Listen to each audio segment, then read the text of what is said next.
In the shadows of society, where silence often shields the harsh realities, acts of violence against individuals emerge as a harrowing testament to human suffering. These violence acts are not mere statistics. They are the silent screams of those who have been wronged, the broken echoes of lives shattered by cruelty. It was in response to addressing these acts of cruelty that the Violence Against Persons Prohibition Act 2015 was enacted by the National Assembly and assented to become law by President Goodluck Jonathan in 2015. The VAP Act was enacted as a result of many gender-based violence and human rights abuses in the country, including rape, maiming of spouses, forceful ejection from home, forced isolation, acid bath, and killing. Despite this legislation, issues around human rights violations persist. For the month of June 2024, the Human Rights Commission reported 106,604 complaints of human rights abuses, with child rights as a critical factor. Data obtained from the National Gender-Based Violence Dashboard also shows that at least 6,142 gender-based violence cases, which include sexual, physical, and psychological abuses, were reported in various Nigerian states between January and May. Apparently, combating these injustices involves a multifaceted approach, intertwining legislation, community support, and a profound cultural shift. On this episode of Nigeria Today, we shall be discussing violence against persons. I am Eucharia Clinton. Thanks for joining us.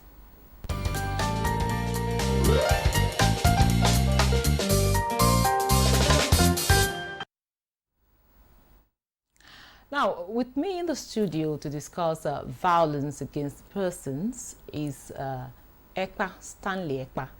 He is a human rights lawyer. You're welcome to Nigeria Today. Thank you very much for having me. Now, also joining us via Zoom is Obi.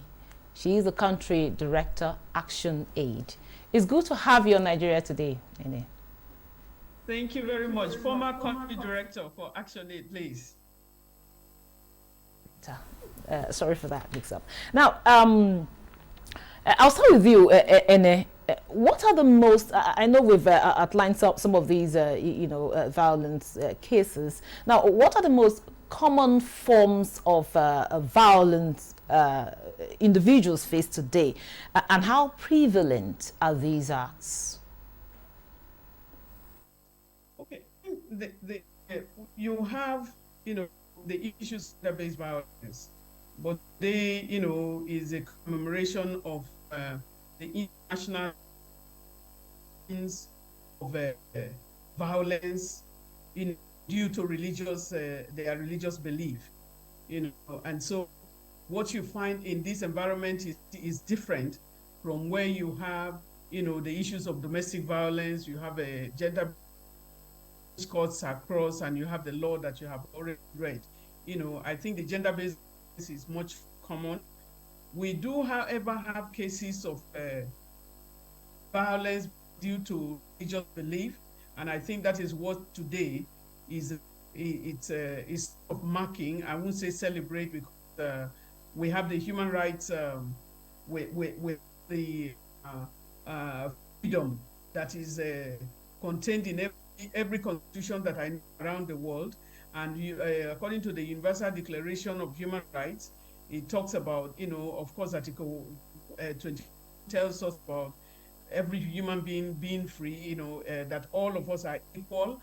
And I think the common nature of this environment tells us that when you are born tabula rasa.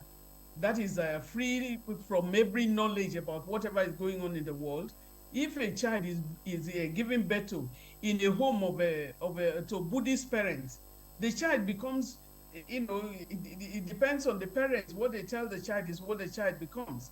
And then you have, if you are a Muslim, in a Muslim family, when the child is born, naturally it just comes to religion that the parents have given in a Christian home. So me and you, whichever home that we are giving birth to, and we come in, it comes naturally. And children, as they are growing up, should be held responsible because of what they think and all. So it's a difficulty, and I think adults sometimes create the problem, for the society, because or naturally they too were given when they were born, those things come along. And so I think, aside from the case of, I think a case of Mubarak, who was sometime arrested some years ago, in a case of religion, because he doesn't want to belong to the religion that he was anymore, and so it comes it comes out of he was being prosecuted. I don't know how that case has gone, but that's one of the typical cases that I can see in Nigeria, because he wants to be a humanist. We need to look at, even when we are looking at religion as well, we need to look at the religion before Christianity and Islam came into Africa, for example, or came into Nigeria. Our people were traditional, or is it, I don't know what to say, whether it's idol worshippers, because if you look at our languages, all of them call God. There is a deity that they worship in different ethnic groups. They have their languages and all of that, and now new religion comes, and then there's discrimination. It's what one is seeking for or looking at is freedom from violence, freedom to enjoy, what to have your full rights as a human being. Okay, and as much as we want to we understand what you're trying to say. Today's the UN is marking violence against person in terms of their religion and belief. However, we're looking at the prevalence of violence against individuals holistically in our country today. We're trying not to so much focus on this belief and religion, but let us look at it holistically, as it also affects other areas of the individual life. Now, to you, Ekpa, let's look at some of these.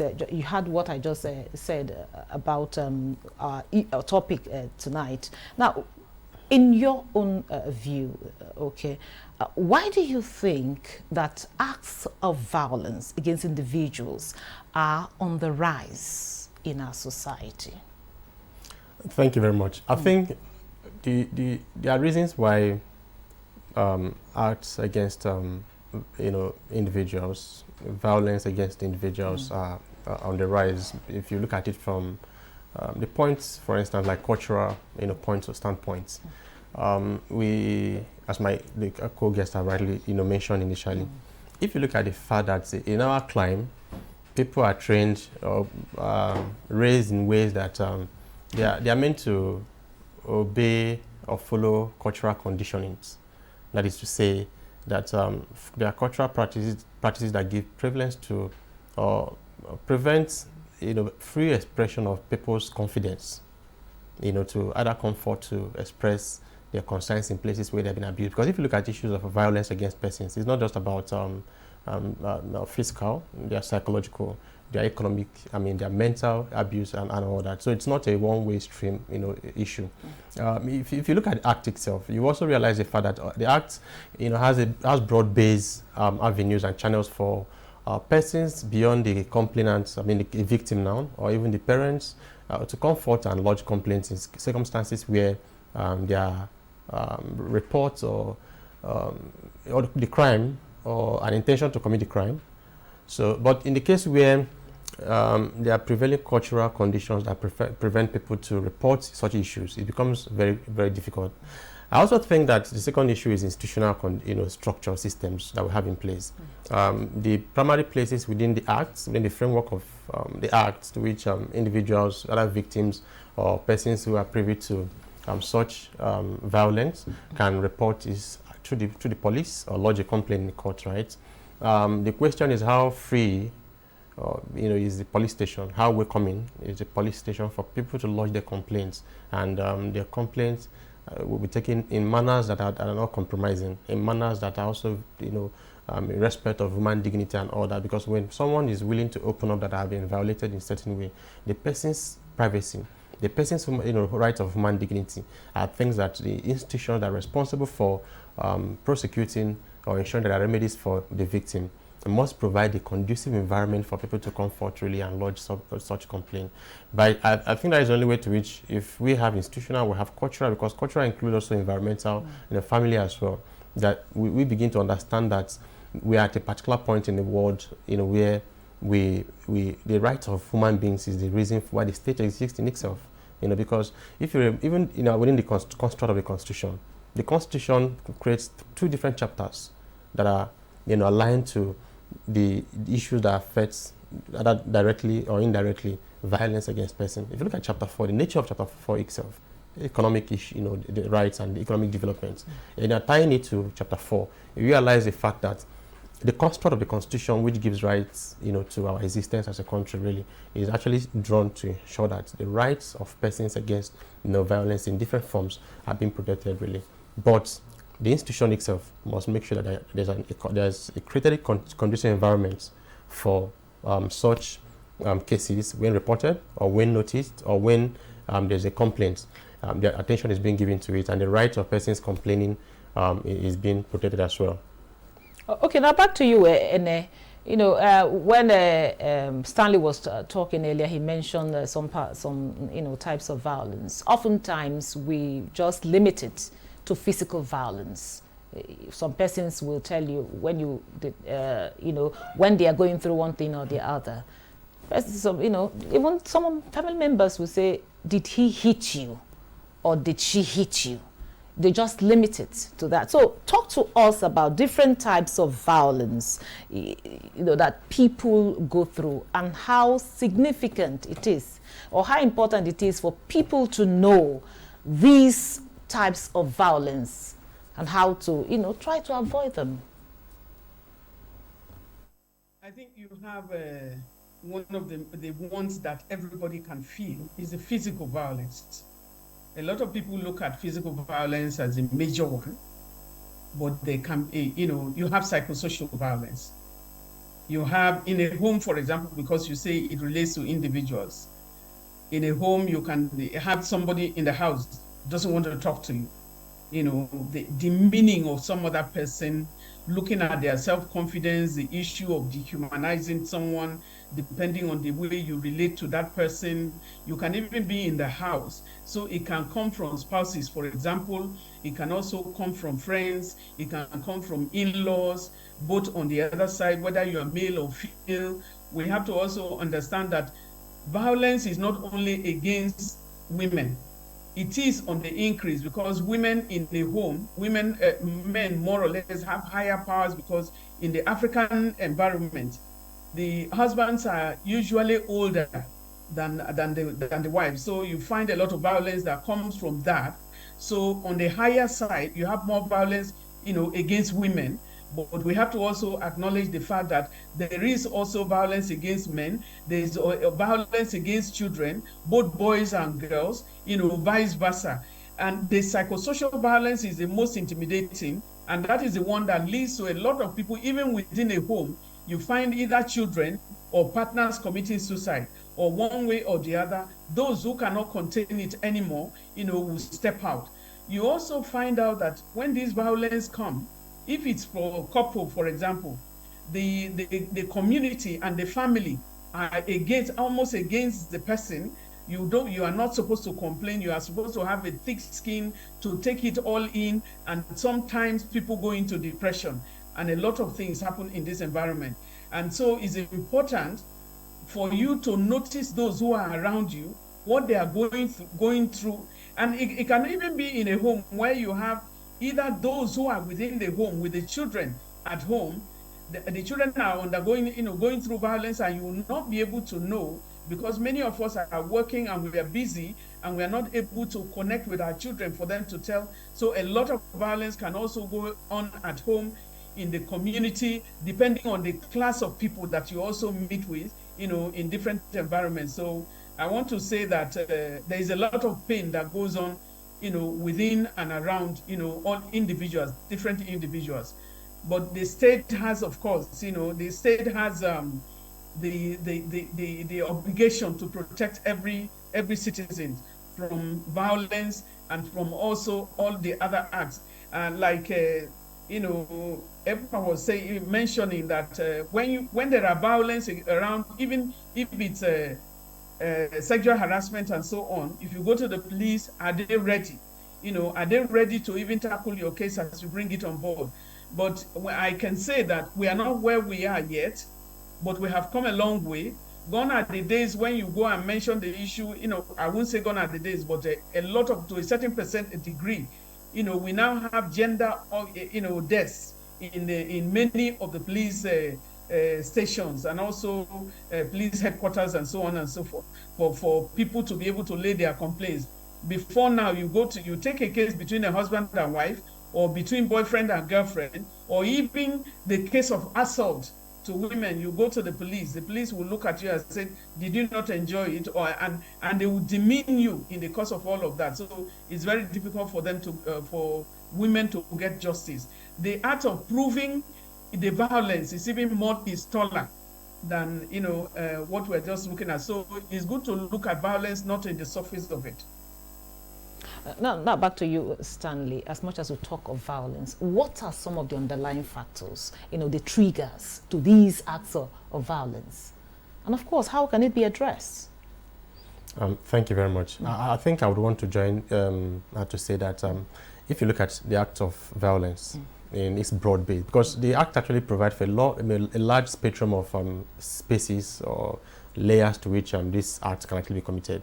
In fact, if we want to follow the act squarely, you realize the fact that we have to begin to look at even issues within social media space.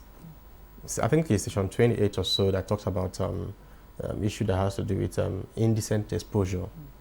If you take that section, for instance, and you look at the intendment of that clause, I mean, and I agree, the act itself is one of the most gender inclusive laws I've seen. It is not about any gender, really. It's specifically about those things that triggers how people respond or react or behave to one another, really. And I'll take the section the offense I mentioned now, which is the offense of indecent exposure. I'm saying this because I think we have to look at it broadly as the act really intends that it should be looked at. The act says that if someone dresses in a way that it causes another person to look in a particular way, or tempt somebody to do something the person is not to do, male or female, that person, is if found guilty, is liable for an offense of an indecent exposure. Now, if you look at it from the fact that I'm talking about a generation that is growing up, a generation that the issue of mental health, there are a lot of issues of economic dignity, there are a lot of issues that they face, right? Then you realize the fact that there are so many things that trigger violence against human person that it just not that can't just only be aligned to issues of domestic violence or spousal battery, as someone was trying to say. There are so many underlying factors, but it depends on which aspects of violence you are looking at.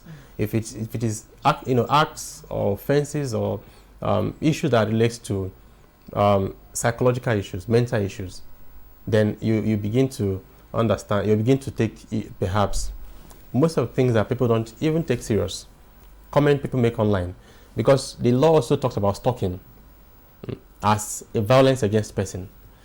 Laying the broad spectrum of what the intendment of the Violence Against Persons Act, Against Persons Prohibition Act intends violence to mean in the context to which we should look at it. There are so many factors, there are so many things that trigger or prompt behaviors that affects the dignity of one person or violates somebody's right as a person. But I think it's important that we look at it from the broad spectrum to which the offenses are meant to cover.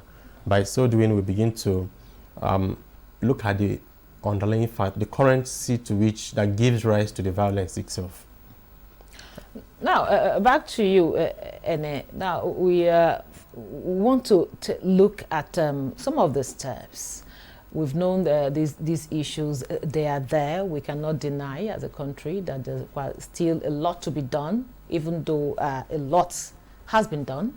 Now, what proactive steps can individuals, communities, the government take to reduce the risk of violence against persons?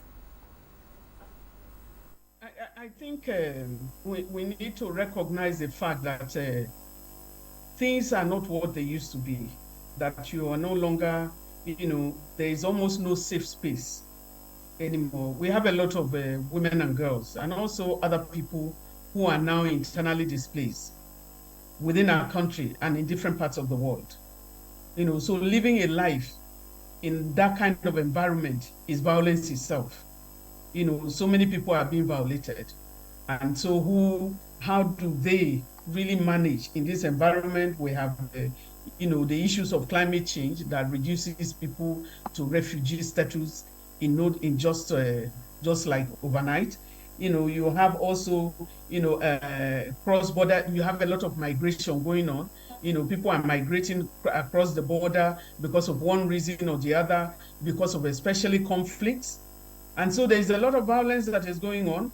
We still have the issue of, you remember the case of you remember the case of the Chibok girls. You remember the case of Leah Shuaibu. What is happening? They are still in captivity. You remember that's a level of violence that you cannot even comprehend because of parents and so on. Yes, we may not have been able to get there, but there is a lot that communities can do. The community themselves, they can be a problem. Many of them are problems.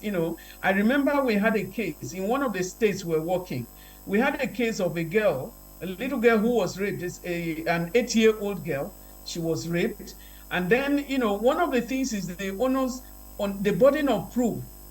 You cannot just take the child, or you as a woman being violated, you cannot just go to any hospital.